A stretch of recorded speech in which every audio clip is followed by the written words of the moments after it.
यदि आपकी कुंडली में सूर्य पीड़ित है तो आपको कुछ ऐसे उपाय बताता हूँ जिन्हें आप अपनी दिनचर्या में शामिल कर सुफल प्राप्त कर सकते हैं। लेकिन सर्वप्रथम ये कैसे पता लगे कि सूर्य पीड़ित है? इसकी सबसे पहली निशानी ये है कि आपके आत्मविश्वास में आपको कमी दिखेगी। आप अपनी बात को ठीक से कह नहीं पाएंगे, किसी को समझा नहीं पाएंगे, अपनी बात पे अडिग नहीं रह पाएंगे। दूसरा, आपके अपने पिता या घर के जो भी बुजुर्ग हैं, दादा चाचा, उनसे संबंध आपके ठीक नहीं होंगे। अथवा घर के जो बुजुर्ग हैं उनकी बीमारी पर आपका समय और पैसा दोनों व्यर्थ में व्यय होगा।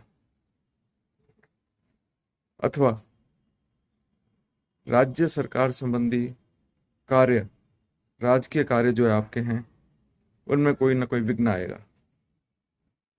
मान लो आपने कोई व्यापार किया, उसमें आपको सब्सिडी मिलनी थी, वो आपको सब्सिडी नहीं मिल रही है, जिससे आपका व्यापार प्रभावित हो रहा है। अथवा आप सरकारी नौकरी के लिए प्रयासरत है, आपने पेपर भी पास कर लिया, लेकिन फिर भी कोई स्टे आ गया, कोई विघ्न बाधा आ गई, आपको नौकरी नहीं मिल पा रही है, तो आप समझें आपका सूर्य पीड़ित है। ऐसे सूर्य से शुभ प्रभाव के लिए कुछ छोटे छोटे उपाय बता रहा हूं, जिसे आपने दिनचर्या में शामिल करना है। इसके लिए कोई विशेष प्रयास नहीं करना है। सर्वप्रथम,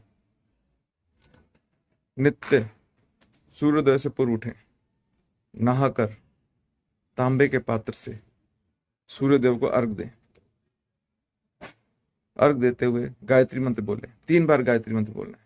1 बार गायत्री मंत्र बोला, अर्घ दिया, फिर 1 बार गायत्री मंत्र बोला, अर्घ दिया, फिर 1 बार गायत्री मंत्र बोला, अर्घ दिया। 3 बार देना है। दूसरा उपाय, नित्य जब अपने कार्य के लिए निकलें, नौकरी पर जाएं, अपने व्यवसायिक प्रतिष्ठान पर जाएं, तो घर के जो भी बुजुर्ग हैं, आपके पिता, दादा, ताऊ, जो भी घर पर उपस्थित हैं, उनके चरण स्पर्श करके उनका आशीर्वाद प्राप्त करके जाएं। और चरण स्पर्श का मतलब चरण स्पर्श है, न कि घुटना स्पर्श। बड़ी सहजता से उनके चरण स्पर्श करें और उनसे आशीर्वाद प्राप्त करें।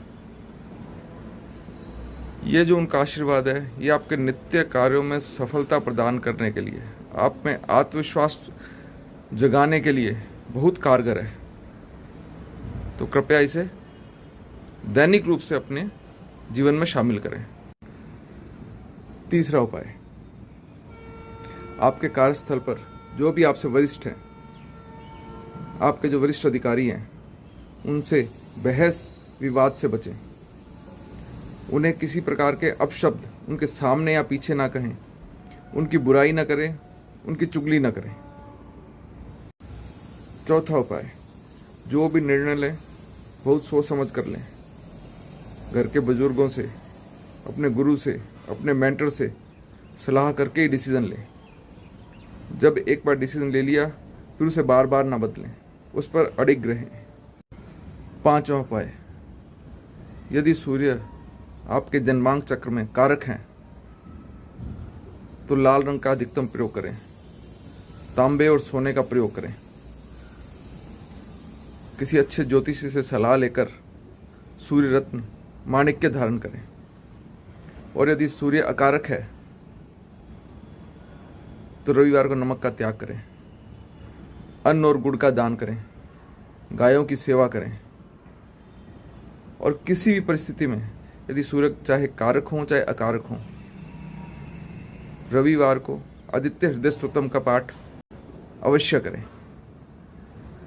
इस तरह आप इन छोटे छोटे उपायों को अपनी दिनचर्या में शामिल कर अपने सूर्य को मजबूत कर सकते हैं और शुभ फल प्राप्त कर सकते हैं। जय श्री राम। अच्छा हाँ, एक बात और, अक्सर लोग ये पूछते हैं कि हमें ये उपाय कब तक करने हैं। अरे भाई, कब तक क्या, जब तक आपको आत्मविश्वास की ज़रूरत है आपको ये उपाय करने हैं। जब तक आपको राजकीय कार्यों से लाभ प्राप्त करना है आपको ये उपाय करने हैं। और ये कोई विषय तो है नहीं, ये तो दिनचर्या है। तो इसे जब तक आप कर सकें तब तक इसे करते रहिए। जय श्री राम।